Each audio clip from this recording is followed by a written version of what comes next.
Okay, my name is James Andrew Whitlock, and we're going to do the electron projection problem for physics, so number 10. And to start off, the question asks, is an electron is projected at an angle of 30.2 degrees above the horizontal at a speed of 8.12 10 to the 5th meters per second in a region where the electron field is E equals 393 J N over C. Neglected the effects of gravity, calculate the time it takes for the electron to return to its initial height. Okay, so first of all, starting off, we got F equals Q over E, and Q is always the same, so it's negative 1.6 times 10 to the negative 19th coulombs times, which was E, which was given, so it's 393 N over C, and that's going to equal, I did a little out of order. Okay.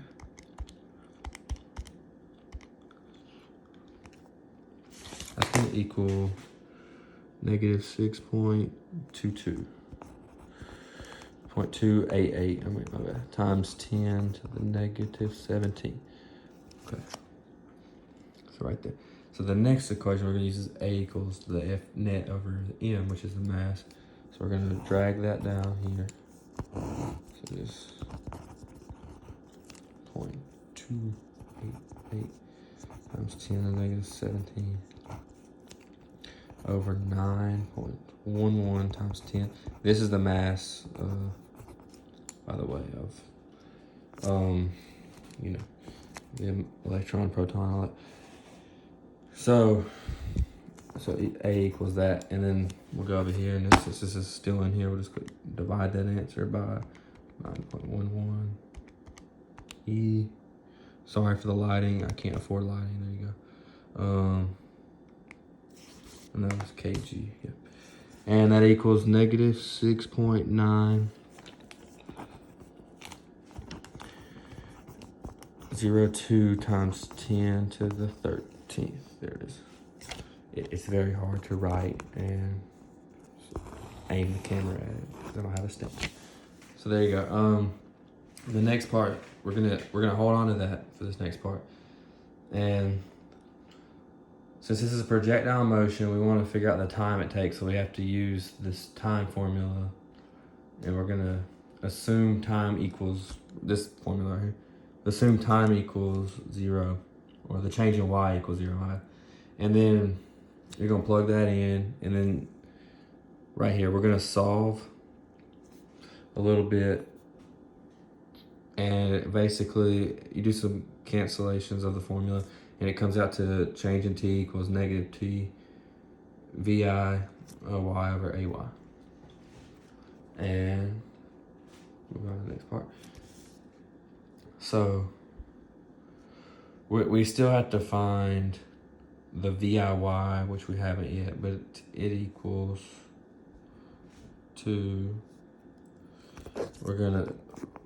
you can find it using VIY equals V sine theta. And basically, that will be what we got earlier, which was 8.12, will be the VI times 10 to the 5th over sine, and then the given angle was 30.2, since it is in the y direction we use sine. And that'll equal, as we calculate, sine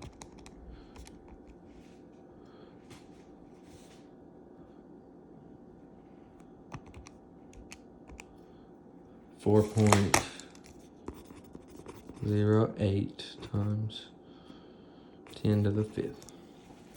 Now we're going to pull that back up here and put it negative 2 times that number. And then we got to divide it, the AY, which we found earlier, which was negative 6.902 times 10 to the 13 meters per second. And so we're going to go ahead and do that times, I'm going to go ahead, since we already have the number, times it by negative 2. Divide it by negative 6.902 E 213, and it will equal 1.18 times 10 to the negative 8 seconds. So right there. That is the final answer for part A. So the next part we turn over and it says calculate the maximum height that it reaches the electron. So from the symmetry of the parabolic projectile motion, we know that the time it takes will be half of the initial height. So that's how we got this number. And the next part, we're gonna have to use this equation right here, but we know that Vy equals 0, so we can do a little bit of cancellation. Basically, this is the final one that we want to use. So change in y equals negative VIY squared over 2AY. So, just a second. We already found the VIY squared, but we didn't square it.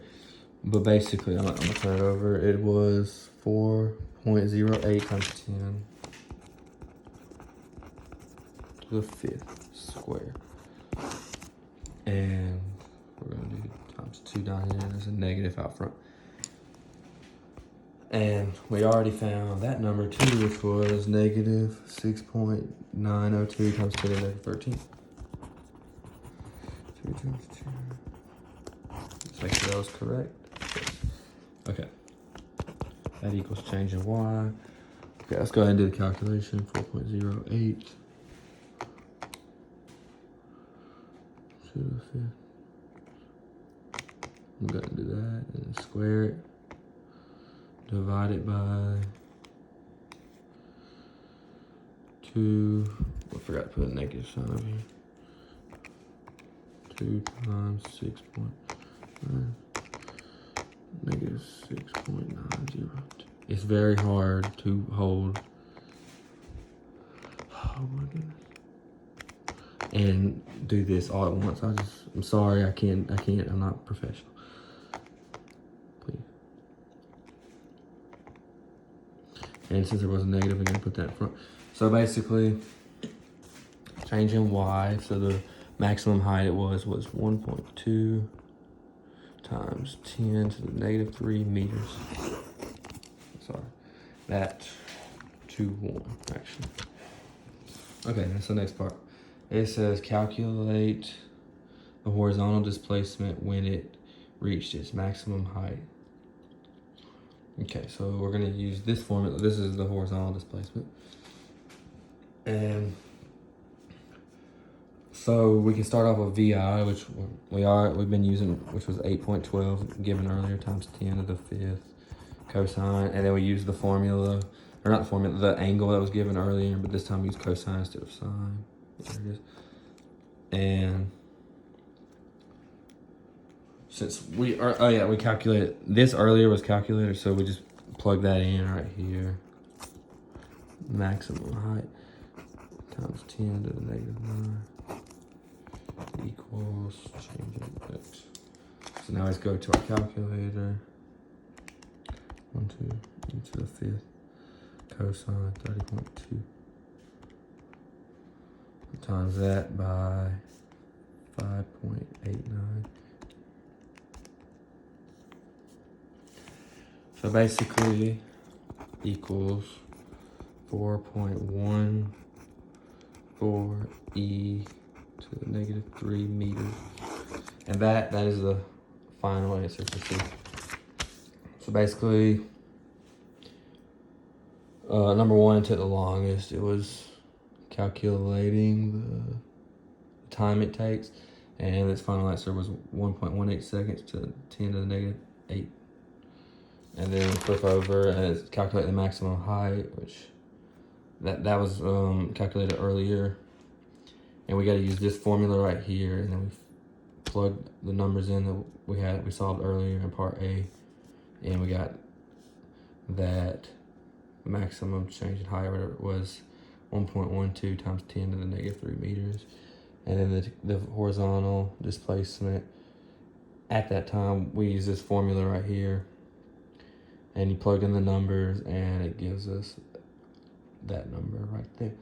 And that is all. Thank you. I'm sorry it's hard to hold this phone and work it out at the same time, but I'm trying to talk everyone through it.